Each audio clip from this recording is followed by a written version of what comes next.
Taylor loses the basketball here, gets it back, is able to finish. But on the way down, now that's incidental. There's nothing there that Wade Taylor did wrong. And it was after he committed his 4th foul. Right. And Golden is on his way to the ground. I'm glad the officials aren't even bothering to go over and look at this one. So Taylor will shoot with 6:41 to go. Golden again with 4 fouls. Glad Golden to the bench. So here comes Taylor, who has 24 points, 9 of 20 shooting it. And will drop it in for the 3-point play. I don't know where the Aggies would be without number 4.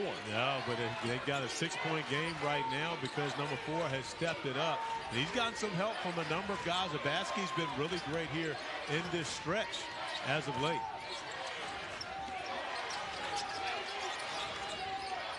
Zone defensively once again from Texas A&M. They've got to identify where the shooters are. Martin tosses it up. No, 1 and done.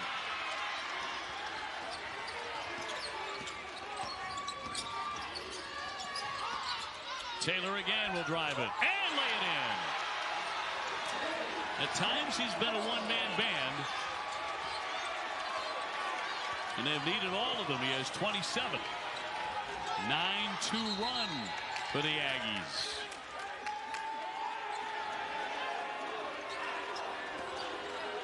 And that's a coach's box warning on Buzz Williams from Doug Sermons. Which will not result in anything other than a warning. However, if it happens again, it will result in a technical foul.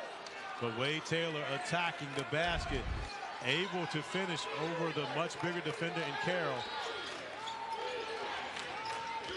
75-71. And A&M will stick with the zone. It worked for them on the last possession.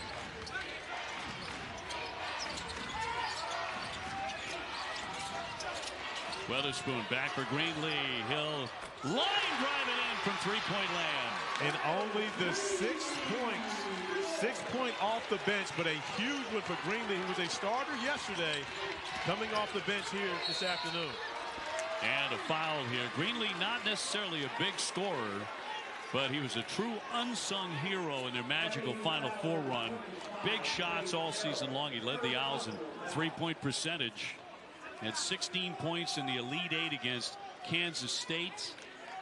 He was gigantic there. Excellent defender, too. And you can see Dusty May trusts him. Steps up and makes a huge 3 when his team needs it most. All momentum in the favor of Texas A&M right now, especially this young man, Wade Taylor, the 4th, who gets to the free throw line and now has dropped in his 28th point on the evening. Wait a minute, it's not evening yet. Not quite. You know, we're indoors all weekend. This game hasn't been that long. Yeah, that's right. Taylor making the pair, and a career high 29 points for Wade Taylor.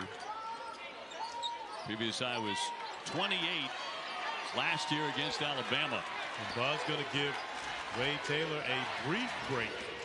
I would expect to see him back in at the next dead ball, especially if it's going to be an offensive possession for Texas A&M. Couple of times it looked like FAU was going to run away with this thing, but the Aggies said not so fast. Greenlee giving it up. Weatherspoon on the wing. Shot clock at 10. Davis wants to penetrate. Slicing in. Denied. After came over defensively to help out, and the Aggies get it back. There it is. Picked off by Davis from behind. Gets it free to Martin, who will lay it up. And in.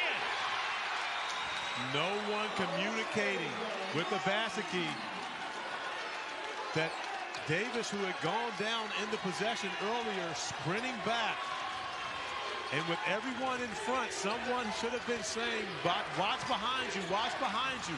But that's what happens when your point guard is not in the game. Great point, and John L. Davis very cagey. Abaseki wants to lean in. Heavy traffic, no. Rebound by Texas A&M. That's going to be a traveling violation. They're going to get Jace Carter for the travel. Buzz Williams beside himself on that one. And I can understand why, because it seems as though And you see this, no one warning Obaseki that Davis is behind him. And that's where the communication is so important for your team. And of course, Martin able to finish it off with a nice finger roll to increase the lead. Davis looking to get it across, and finally does to Greenlee. Martin and Davis have been cooking all day for FAU. Greenlee starting to heat up. He drains another triple. That's 2 in a row for him. And again, if you're going to scout and you don't want Martin and you don't want Davis to get the basketball. Taylor back in. He answers it. And a timeout, 3:40 to go. 83-76. Wade Taylor. He has been the man for the Aggies. They need a little more help. And we've got a timeout. The point guard stepping up. Brian Greenlee stepping up, knocking down the big three for FAU. But Wade Taylor, the fourth, not going to be denied on the other end and answers. Zuba Maheta here in the studio. They're the only two teams that came into the battle for Atlantis ranked, and they're playing in the third place game. Armando Bacot and Carolina will try to take it. It's going to tip off over on ESPN News when you fellas are done. Hogs and Heels on ESPN2. All right, Zubin, thank you very much. These are the two ranked teams here at the ESPN Events Invitational. They have advanced to semifinals and still battling it here. 3:40 to go, FAU in front. We've seen some performances here. Elijah Martin with 25. John L. Davis has 24 for Texas A&M. Wade Taylor has been a one-man show at 32. And all three of these guys are the preseason players of the year in their respective conferences. That's right, there are two at FAU alone. These guys tied in voting for preseason player of the year, so they both get it. Of course, Wade Taylor, the fourth, the preseason player of the year in the SEC, and they have all performed as such here this afternoon. Both teams shooting over 50%. So they've been making shots. Another one on the way. That'll clang off by Greenlee this time. Gets it back. He's been the hot hand here in the last 5 or 6 minutes. Golden back in. The big guy for the Owls playing with 4. Davis on the attack. It's batted away right to Golden. He lays it in. But a great play by Greenlee once again. He can't get to the basketball. He taps it over to a teammate, allowing him to get a bucket and increase the lead to 9. I wonder he should get his assist for that. I think he should. Under 3 minutes. Obaseki with a quick step to the paint. Went airborne, he made the shot and took the hit too. Well, he's making a difference in this thing coming up the bench. He absolutely has. And when you think about the fact that Tyrese Radford hasn't played much in the second half, who was the star for Texas A&M yesterday, Obaseki stepping it up. And we were talking about the depth of FAU coming in, but it's really been the depth of Texas A&M in this game that's really shined brighter. True. Looking for a three-point play. Can't connect. Rebound batted literally by Garcia. Here's Taylor. Garcia another rebound. Obaseki back into the traffic. Another tip. Denied by Golden on the deflection. It's free to Martin. Aggies had about 5 cracks at it. Here's Davis in the corner. Obaseki will foul him with the body. 2:25 to go. Missed opportunity there for Texas A&M. They had multiple opportunities. It absolutely was, but I can tell you Dusty May had to be going crazy watching Texas A&M continue to get shot after shot, attacking the offensive glass the way that they did. But Golden coming up with a huge block shot to deny that last opportunity, and Martin got in to get the rebound. But both of these teams, these are two really, really good teams, OB. We are getting a true treat to see both these teams playing against each other this early in college basketball season. I believe these are two teams that we're going to hear a lot from when it gets to March. Davis at the line now, 25 points, another one coming. Couldn't agree more, and happily surprised at the level of play I was watching the Bahamas last night in Atlantis. I was watching several tournaments over the last several days, including this one. Obviously, the level of play has been much higher than you typically get this early season. I agree with that. I think the level of play through college basketball in general has been higher than what we normally see in early seasons. Obaseki will be taken out by Garcia. Starting on ESPN News at 1:04 Eastern Time. Battle for Atlantis. That'll be Arkansas, North Carolina, Book Shambi, and Jimmy Dykes coming your way. And again, starting on ESPN News. This one has under 2 to go. 6-point game. 87-81 FAU and the ball. Greenlee. Nice stop off the window for 2. Just love his poise and the patience that he plays with, especially undersized, getting into the painted area, not deterred. Taylor wants it, drives it. That's going to roll in and a foul as well. Speaking of not deterred, there is no way to stop this. This is off a made bucket. So your defense should be able to get back and get set. Still no opportunity to deny Wade Taylor from getting to the basket off of a made bucket, pushing it. Gets a good screen from Garcia there and does the rest on his own, attacking the 7-footer in Golden and finishing over the top. Martin with his second foul. 34 points for Taylor. Give him 35. 1:36 to go. Texas A&M within 5 because number 4 has had a career day and he's going to need another break. Obi, I don't think anyone would believe that this is both these teams' second game in less than 24 hours.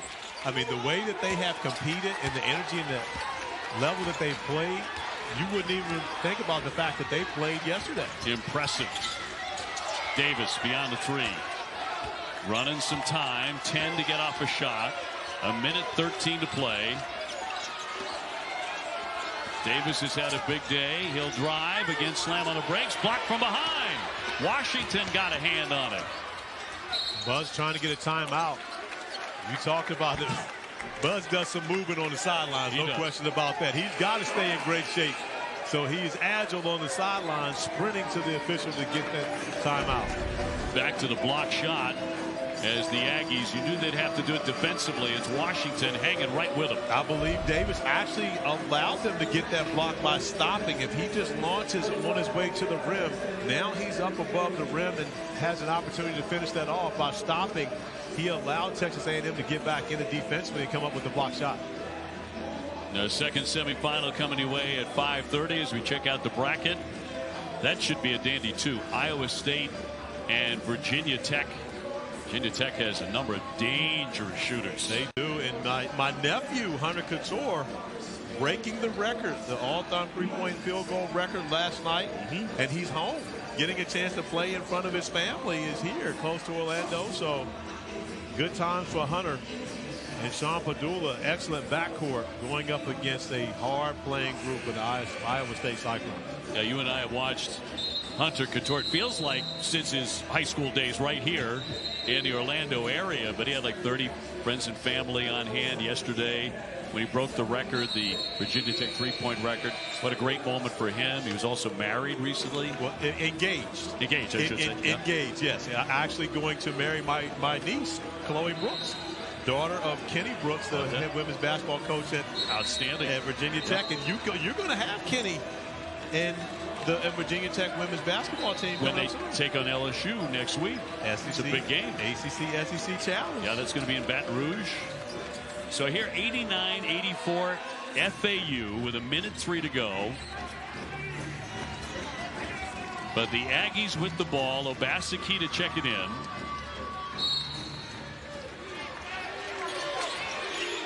Looking for Taylor right there midcourt. 35 points and counting for him. Under a minute. That one pops up. Taylor will fire it. Golden up for the rebound. And they're going to reach in with 49.5 seconds to play. FAU by 5. And we'll head to the opposite end to shoot. That's going to be Garcia's 5th. So he's fouled out. I believe Taylor had time to reset on that one. It was a great job initially on the defensive end by Martin to force him to lose the basketball. But when Taylor got it back, he had more than enough time on the shot clock to kind of reset and see if he could get another good look at it. Even if it was going to be a three, which they didn't have to have at that time, I believe that last one was a little rushed. Golden 69% foul shooter. Was 9 out of 14 yesterday against Butler in the quarterfinals. At the stripe. That one rattles in. 90-84.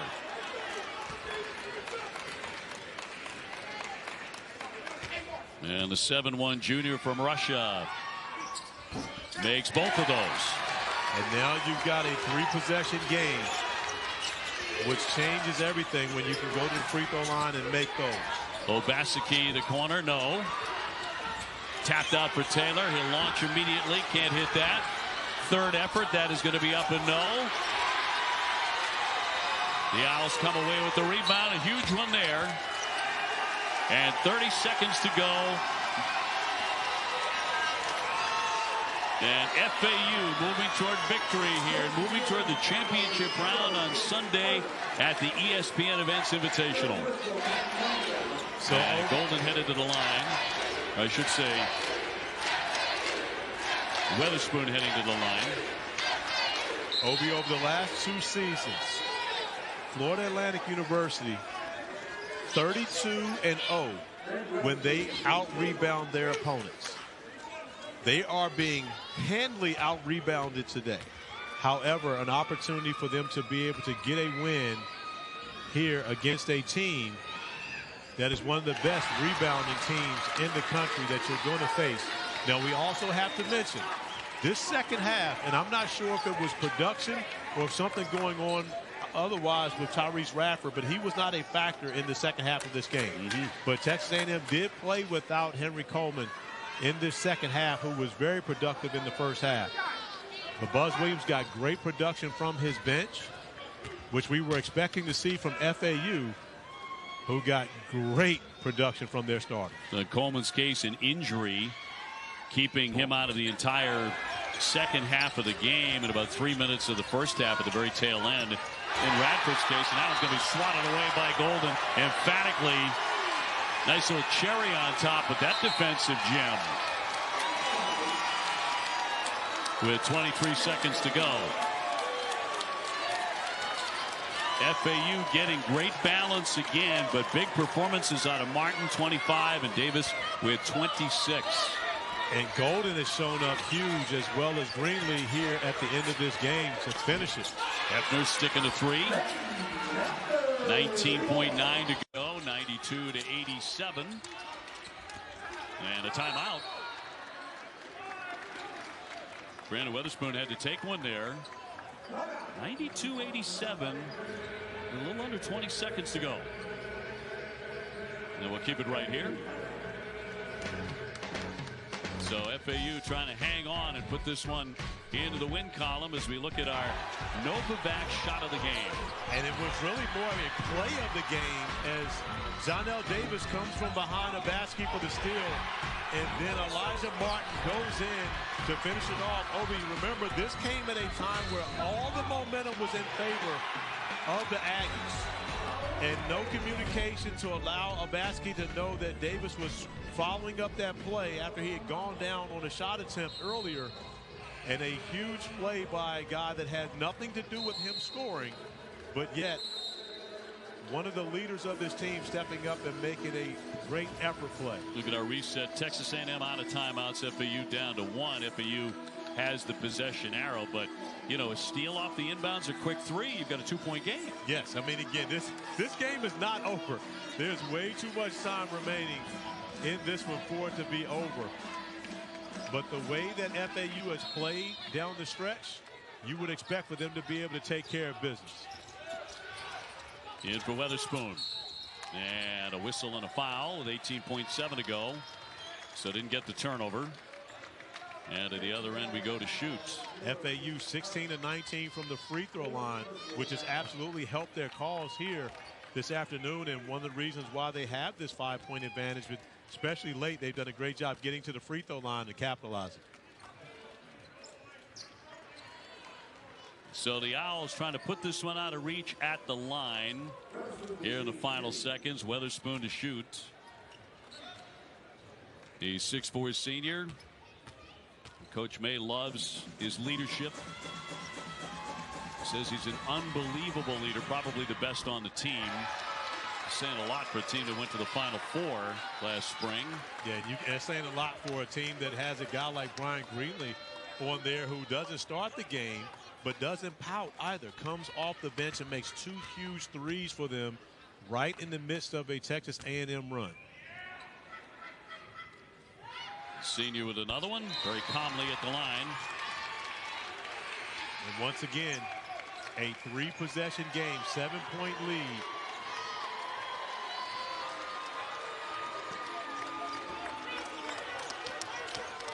Obaseki across midcourt. Got to get a shot in the air. That'll roll in with 11 seconds to go. Davis looking inbound. And they will foul Greenlee with about 10 seconds to go. So the Owls rank number 19. 9.9 seconds away from the championship game on Sunday. It'll be a day off tomorrow, so the teams can hit the parks here at Disney. That's the plan. Maybe taking a movie.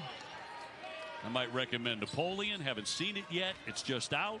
You going to see that tomorrow? I think I am. Yeah, go check that out. I know you're a history guy. That's your thing. That is my thing. But I love the parks too. Yeah, I think I'm gonna go hang out with Mickey.